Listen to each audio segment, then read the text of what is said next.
All right, so obviously in this first bit, you just want to lay your dots down and hit spammables. If you have force pulse, it's really good here since it'll be cleaving everything. Skulls on a crow, just even in single target stuff, this isn't too important.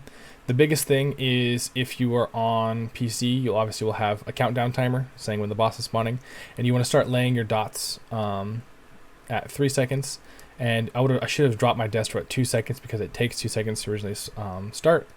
And if you do that, you should be getting more hits with your Destro. As you can see, my Destro is still going, and Zamaja obviously isn't there, so a waste of time.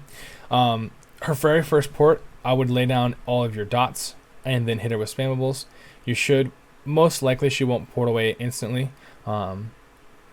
If she summons Kite like this currently, what you want to do is this gives you the signal that, hey, while Kite is out, it is impossible for her to move at all. She can't go anywhere until Kite is done. So this gives you, at the bare minimum, 10 seconds that you have to DPS her. So what I should do is I see here most of my dots that are down. So this would work for console as well as PC, since the console now has the add-on to show timers. So I can refresh my wall and get it to maximum duration. I can refresh my fire room, as well as I can refresh my orb. I would not want to refresh my 10-second one because it'd be a waste. I wouldn't want to refresh my 14-second one because that would be a waste. But these ones I can all refresh and get the maximum uptime for. Oh shit. Because she's going to be here for 10 more seconds. Obviously you want to call your flares, not drop ice in group, and not bar swap, but that's mainly for just mechanics of this. This is to increase your DPS. So when you are facing a mini now, what you want to do is make sure that your dots are hitting both of them, but you want to make sure that your single target stuff is hitting the mini, and you want to be cleaving Zamaja. So another thing that'll increase your DPS and your time on target is when you move from one tail to the other. Let's see, I'm going to do this. She does this. You want to be hitting her with single target abilities until Zamaja gets ported. So right now, I should have been force pulsing her the whole time. As you saw, that there was a good 2-3 seconds where I wasn't doing anything, and that will reduce my damage. Whereas if I were to, for example, force pulse her as we're moving, it would be, that's like what, roughly 60k damage that I missed out on. Same thing here. Make sure that, boom, Kite's going out. I know that she's going to be here for at least 10 seconds. So I want to make sure that all of my dots are now down and that I'm killing this mini. There's 2 of them out now. Let's see.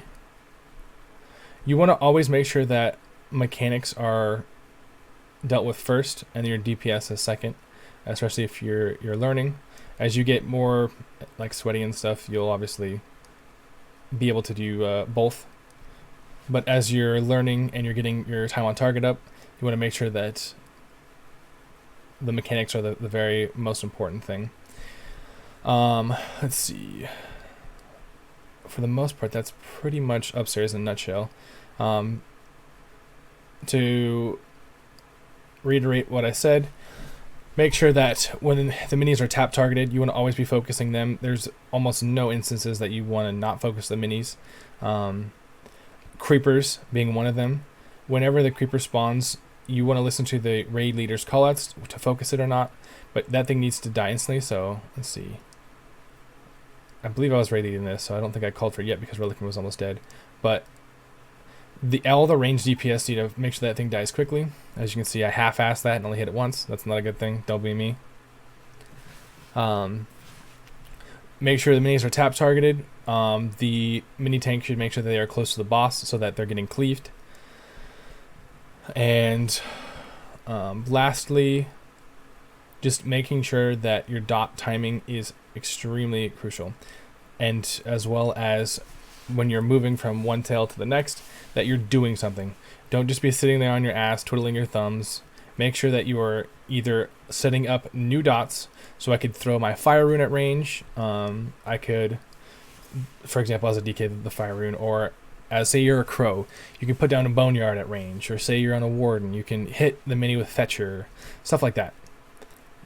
You want to just make sure that you're always doing something, because if you're If you're not, that's just wasted damage. And I mean, obviously I shouldn't have to say it, but light attacks are your most damage, so you want to make sure that you're hitting your light attacks as you're moving. Let's see. Let's skip over here to the very end.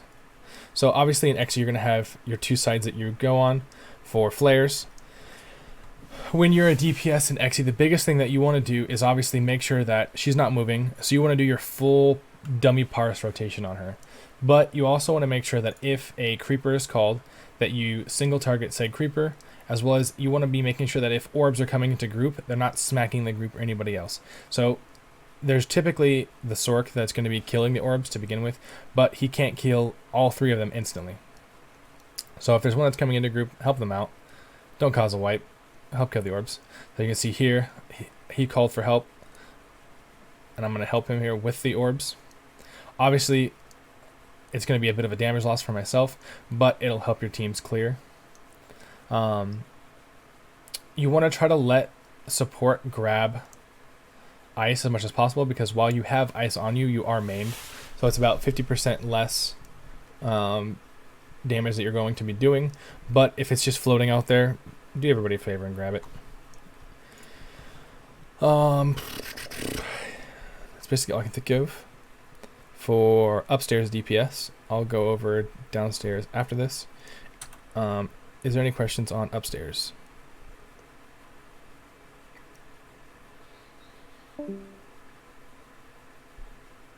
Okay, I'll go ahead and end the